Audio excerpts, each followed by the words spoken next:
Hey everybody, so we're getting ready to start week number 3 of our training program, and the topic of the week is going to be running form. So we'll go over this a couple of times during the sessions on Tuesday and Saturday, but I also want to do a quick little video, give you some pointers. We're going to go head, shoulders, hips, and toes. And I will say that if you start to try to focus on any of these things, just pick one thing at a time.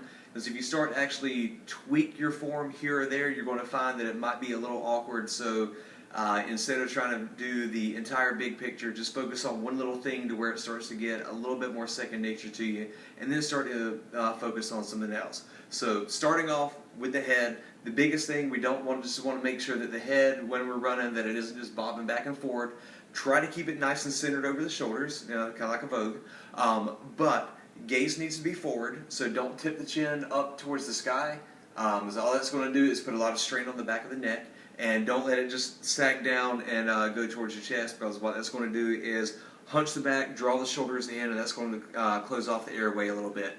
I will also say that when we're focusing on our form, we want to try to stay nice and tall. It doesn't mean throw the chest up into the air and kind of arch the back, throw the hips underneath you, but just try to keep everything nice and centered, everything stacked on top of the next thing. So heads on top of the shoulders, on top of the hips, which are directly over the feet. Moving on to the shoulders. What we don't want to do, or what we want to do, is try to have everything just going front to back. We don't want to have a whole lot of side-to-side motion going on. It's going to be natural to have a little bit of a sway, but we don't want to bring the arm over the midline, because again, our momentum is trying to go straight forward. And if we have the arms twisting, we're going to have a lot of going kind of diagonal instead of just forward. It's a lot of wasted energy, and especially over the longer runs, that's really going to start to play into the fatigue factor. So with the shoulders, again, we want to just make sure that everything is nice and level, head over the shoulders. I will say as well, focus on the arm. You don't want to run stiff-armed, everything kind of hanging straight down. A nice little gentle bend at the elbow is really good. And I'd say go ahead and give yourself a little bit of a thumbs up, because for one, you enjoy it, but for two, this will also kind of help with your arm swing. Keep the thumbs up, drop them down over the forefingers, and always try to keep the thumbs like they'd be pointing to the sky. So if at any point you're running and I say stick your thumbs out and your thumbs are going into the middle, you're going to need to kind of turn them out to the outside and give a thumbs up as people run by. What that's going to do, if your thumbs are up, that's going to keep the arms moving forward. You drop the thumbs to the inside, and when you start swinging your arms, you get that little side-to-side sway. So again, just focus on thumbs up, gentle bend at the elbow, and try to keep that little bend consistent. Don't do what I call the Tin Man from like Wizard of Oz and start trying to chop wood when you run. But head over the shoulders, over the hips. The hips just need to be directly underneath the shoulder, or directly centered with the body. We don't want to arch our lower back and try to open up the airway, because it's just going to put a lot of unnecessary force and strain on the small back.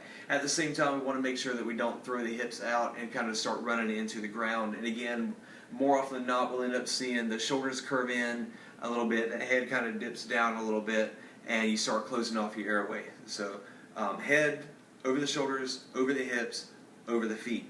The big thing is with the feet is a lot of people are saying, oh, you need to land on your heel, oh, you need to land in the middle of your foot, oh, you need to land more up on your toes. Land wherever is natural for you, but the biggest thing is just make sure that the foot is landing underneath the body.